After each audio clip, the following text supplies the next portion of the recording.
जय श्री कृष्ण, जय माताजी बधाईने। आज हूँ मेथीना थेपला बनाવું હું એ રેસીપી તમને બતાવીશ। હાલો એ સામગ્રી લીધી એ પણ તમને બતાવું। આ ઘઉંનો લોટ લીધો છે મેં, આ ચણાનો લોટ, આ કોથમરી,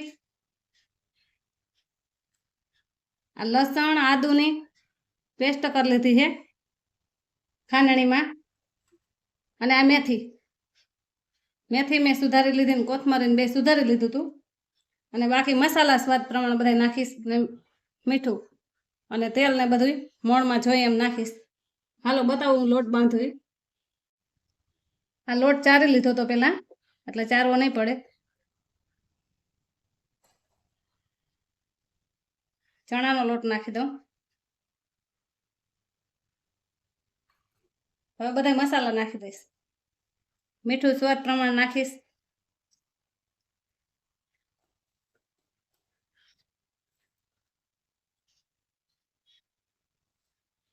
હળદર 1.5 ચમચી જેવી નાખી, ગરમ મસાલો 1 ચમચી ઉપર, ધાણા જીરું પાવડર 2 ચમચી, ઉમાં લસણમાં નાખ્યું એટલે થોડુંક જ લાલ મરચું નાખું,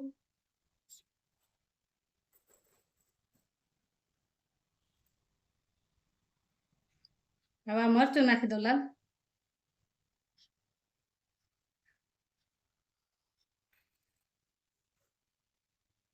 હવે કોથમરી નાખી દો બધી,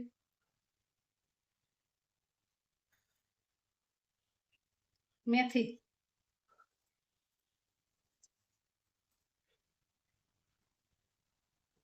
હવે આ બધું મિક્સ કરી લઉં, પછી આમાં મોણ નાખીશ,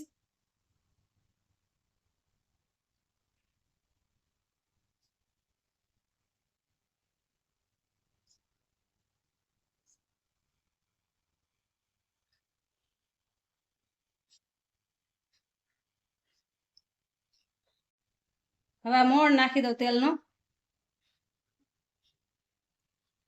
તેલનો મોણ નાખીને એટલે થોડા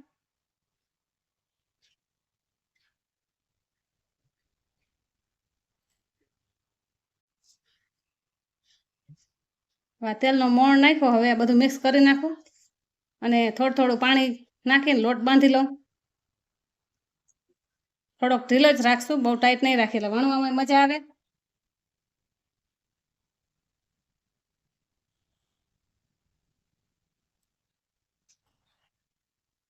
હાલો લોટ બાંધી અને પછી તમને બતાવું કેવી રીતના મેં લોટ બાંધ્યો છે, કેવો બાંધ્યો છે એ બતાવું।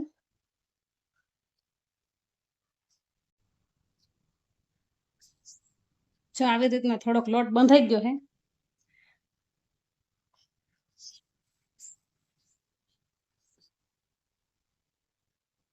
દહીં ને થેપલા ખાવાની અટાણે શિયાળામાં મજા આવે।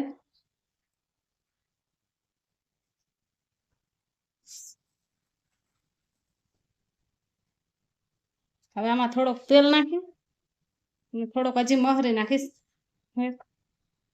અસલ થઈ જાય લોટ।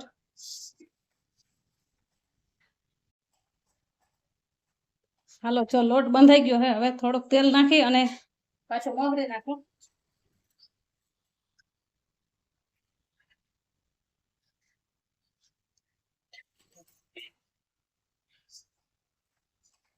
આમાં લીલા મરચાં નાખવા હોય ને તો લસણ એના ભેગા ખાંડી નાખવાના, પણ મેં નથી નાખ્યા, છોકરીને નાસ્તામાં દેવાના હોય ને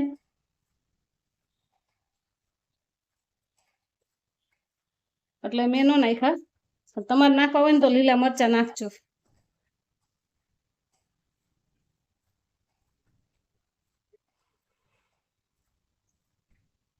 હાલો તૈયાર થઈ ગયો। હવે લોટી મૂકી દો અને વણી નાખું, પછી તમને બતાવીએ આપણે। આ લોટી ગરમ કરવા મેલી દીધી છે। હવે આવી રીતના આપણે રોટલી જેવડા બનાવી નાખી, એથી થોડાક મોટા અને જાડા બનાવી એટલે કુણા રહીએ।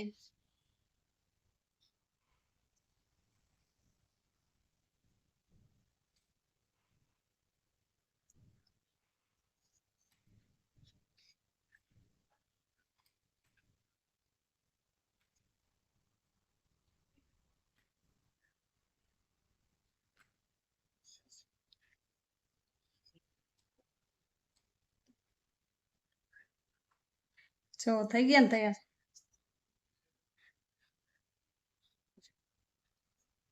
આવી જ રીતના હું બીજું વણી લઉં.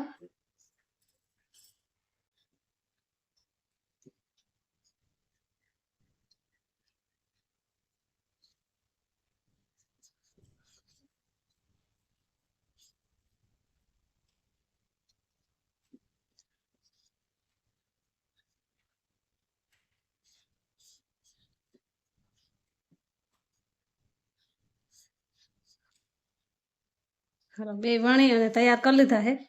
લોઠી ગરમ થઈ જાય આપણે એમાં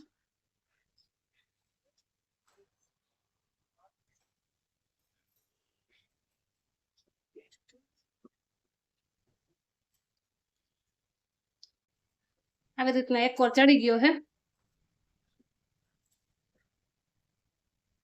હવે એમાં તેલ નાખી દઈ થોડું થોડું.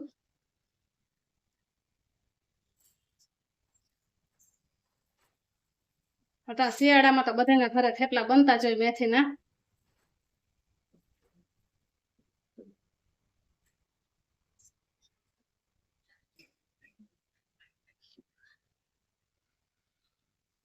હવે જો આવી રીતના બીજી વાર પલટાવી દઉં.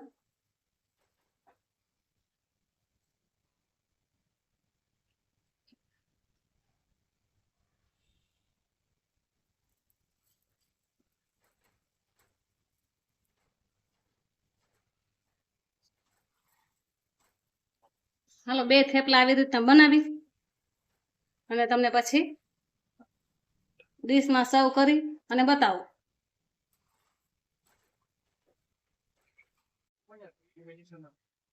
હાલો, દહીં અને થેપલા થઈ ગયા રેડી. કેવાક બન્યા હે એ પણ કમેન્ટમાં બધાય કહેજો. ગઈમાં હોય તો લાઈક કરજો, શેર કરજો અને ચેનલમાં નવા હોય તો સબસ્ક્રાઈબ કરવાનું ભૂલતા નહીં. નવી રેસીપી સાથે નવા વિડીયોમાં મળશું.